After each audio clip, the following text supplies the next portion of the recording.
Keep pushing through. Yeah, I keep doing my own thing. Yeah, never looking back again.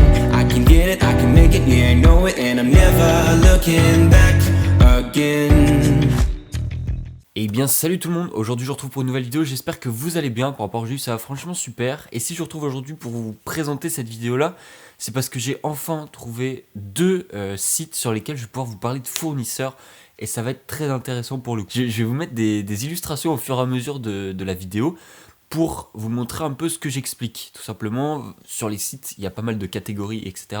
Comme la précédente vidéo que j'ai faite à ce sujet-là, où j'avais pour le coup un catalogue papier. Donc là, on va les retrouver sur Internet, ce qui veut dire que vous allez avoir les actualisations au fur et à mesure, au fil des années. Vous n'avez pas besoin d'avoir le truc en papier, à feuilleter, etc. Là, c'est plus intuitif, ça reste sur Internet, accessible à tout le monde, et vous aurez les liens en description. Dans un premier temps, on va parler de textilecatalogue.fr. Donc ce premier site, c'est très simple. Vous avez tout un annuaire sur le côté qui vous permet de sélectionner ce que vous voulez comme textile, la catégorie de vêtements, le style, etc. Et vous avez tout un choix de personnalisation ensuite, à savoir. En gros, par exemple, vous prenez un t-shirt, vous avez la possibilité de choisir la taille, si c'est oversize, si c'est plutôt crop top, si c'est pour femme, pour homme, les couleurs que vous avez en fonction des textiles, etc. Et là, vous avez toutes les informations. Ce qu'il faut bien comprendre avec ce genre de site, c'est que c'est des grossistes. Donc vous allez pouvoir acheter les vêtements en quantité plus importante et pas à l'unité.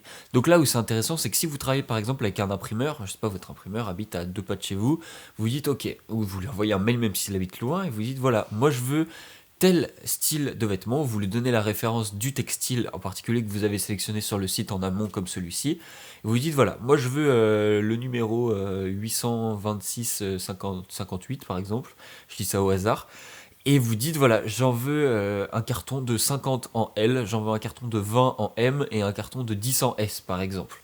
Lui il va commander tout ça, comme c'est une entreprise qui achète des textiles habituellement, lui il va avoir des réductions. Plus vous prenez une quantité, plus vous avez de réductions en fait. Donc ça va être des prix qui vont être dégressifs, c'est-à-dire que comme si vous alliez au supermarché, que vous aviez un pain au chocolat qui coûte 1 euro et que vous en achetiez 10, à la fin ça vient à 8 euros. Vous économisez 2 euros dessus, donc ça fait comme si vous en aviez 2 offerts.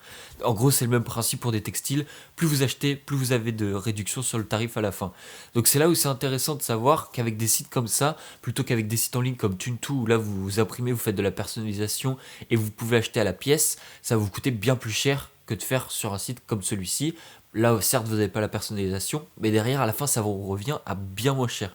Par exemple, sur un textile, moi personnellement, sur un pull par exemple, j'arrivais à faire des économies de 10 à 15 euros en passant par un site comme ça, plutôt qu'en passant sur de la personnalisation en ligne. Tout ça pour vous dire que la différence de prix est quand même énorme, donc à bien réfléchir si vous avez les moyens de faire du stock de votre côté, bien sûr. Bon après, sur ce site, rien de particulier à vous dire, si ce n'est que vous retrouvez des marques comme Premier, comme Audis ou plein de choses comme ça. Vous avez tout qui est référencé de toute façon. Les photos restent assez sympas, ce qui vous permet de voir correctement les produits, parfois portés, parfois pas. Mais en tout cas, voilà, vous avez tout ce qu'il faut pour vous retrouver. De toute façon, je vous laisse encore une fois le site en description, n'hésitez pas à les voir. On va passer tout de suite au deuxième. Donc là, on passe sur European Textile Catalog. Donc là, c'est, si je ne me trompe pas, celui que j'avais en version papier dans ma précédente vidéo. Donc celui-là est très intéressant également. Ça fonctionne à peu près pareil. Vous avez les catégories polo, sweat, t-shirt, etc. Et vous avez énormément de marques qui se retrouvent dessus. Vous avez un choix énorme. Que ce soit sur le premier ou sur le deuxième, vous avez un choix énorme. Sachant que c'est les deux que j'utilise moi le plus souvent et que mon imprimeur m'a recommandé pour choisir les textiles sur lesquels je vais imprimer ensuite. Donc vous avez plein de références dessus. Le gros avantage, voilà, c'est que vous avez un choix énorme. Si vous êtes exigeant sur ce que vous voulez, si vous avez des caractéristiques particulières, que vous voulez certaines couleurs, que vous voulez certains composants, etc., tout est détaillé dessus. Là, l'avantage, encore une fois, sur ces sites-là, c'est que ça s'actualise tous les ans. Donc là, vous avez la version 2020 actuellement. L'année prochaine, vous aurez la version 2021, etc. Ça semble logique là-dessus. En tout cas, voilà. Je vous invite vivement à aller faire un tour là-dessus. Vous étiez vraiment nombreux à me demander tout ce qui était fournisseur, etc., où est-ce que je me fournissais, qu'est-ce que je vous conseille, etc. Moi, c'est vraiment les deux sites sur lesquels je vous conseille d'aller. Je vous conseille surtout de prendre le temps, de visionner un peu tout ce qui se fait, de voir les produits, les différences, etc. Sachant que vous avez aussi bien pour du sport que pour des vêtements de travail, donc des gilets jaunes, des gilets oranges, de tout ce que vous voulez, des vestes qui vont vous protéger de la pluie, vous avez vraiment tout ce qu'il faut. Donc n'hésitez pas à regarder, prendre le temps. Si vous avez des questions, je pense que vous avez moyen de contacter sur le site les gens, donc pour avoir des échantillons ou des choses comme ça, n'hésitez pas bien sûr, ou voir avec votre imprimeur si lui peut pas avoir des échantillons de base, parce que souvent les fournisseurs ont déjà un stock de t-shirts, voyez avec lesquels ils travaillent, voyez lesquels avec vous voulez travailler. Donc voilà, j'espère que cette vidéo vous aura plu, n'hésitez pas à me dire ce que vous en avez pensé dans l'espace commentaire, et si vous avez des précisions que j'aurais pu oublier de dire, en tout cas n'hésitez pas. Je vous souhaite à tous de passer une très bonne journée, une très bonne soirée, et on se dit à une prochaine fois pour une nouvelle vidéo, portez-vous bien.